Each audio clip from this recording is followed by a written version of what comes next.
karena saya yang menyaksikan waktu istri saya itu ada kejanggalan.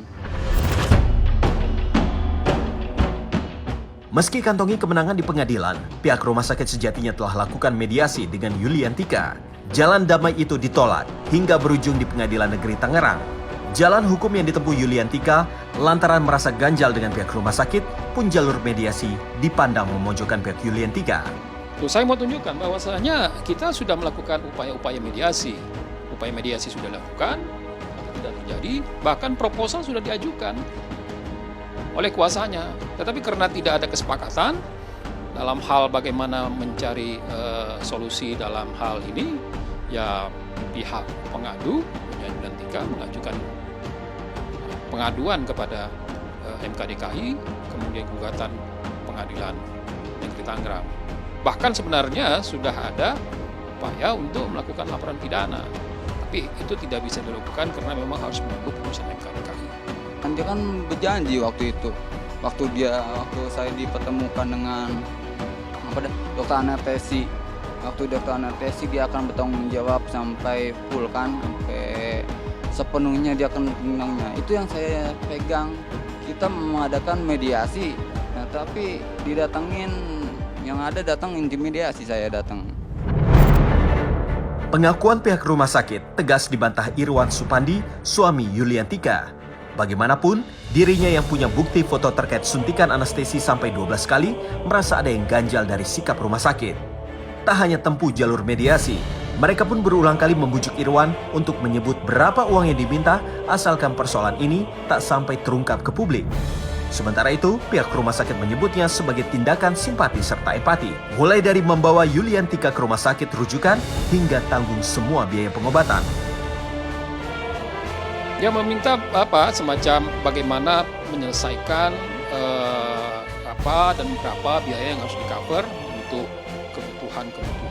Rumah sakit justru menganggap bahwa ini adalah bagian daripada kebaikan dan empati dari rumah sakit. Bukan proposal itu justru menganggap menjustifikasi bahwa ada kesalahan yang sedemikian rupa diakui dengan proposal tersebut.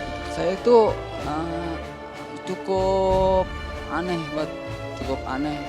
Kenapa pihak rumah sakit yang memberikan saya mobil, bahwa saya ibadah mengasih saya mobil gitu kan, mau nunjukin bilang ke saya, nyebutin ayo mau minta uang berapa aja sebutin minta saya kasih, tapi asalkan cabut kasus ini, dia bilang gitu kan, jangan sampai booming.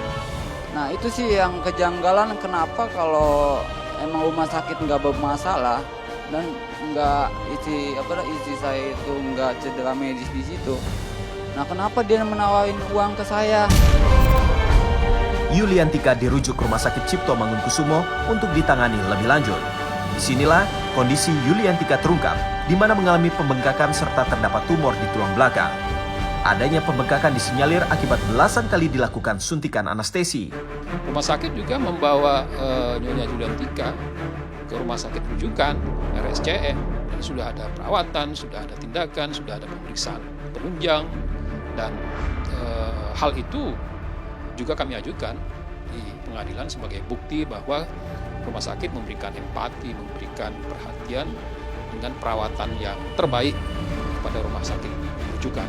Dan saya sih waktu pertama saya dapat informasi itu dibilangnya ya pegumpalan darah itu. Nah pas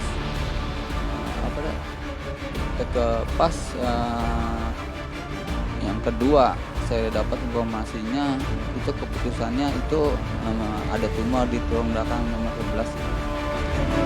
11. Yuliantika hanya terbaring tak berdaya.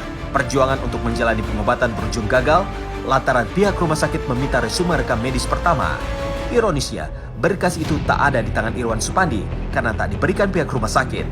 Tapi benarkah Yuliantika tidak meminta berkas tersebut? Rekam medis itu adalah milik rumah sakit.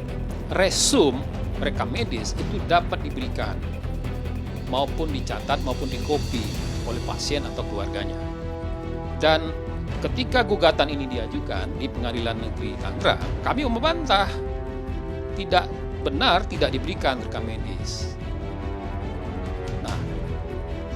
berdasarkan peraturan Menteri Kesehatan itu dapat diminta, dan pada faktanya itu tidak diminta.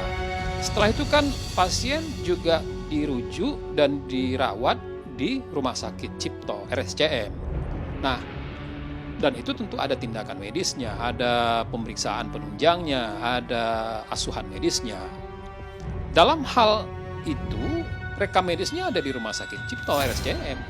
Nah, kalau pasien menginginkan rekam medis tentang kondisi, bagaimana diagnosa terhadap pasien, rekam medis itu ada di RSCM, bukan di Rumah Sakit Buah Hati Ciputat. Saya tidak tahu apakah itu ada diminta oleh pasien atau keluarganya kepada RSCM. Saya kira pihak RSCM akan proaktif memberikan rekam medis itu. Kalau yang di RSCM ada.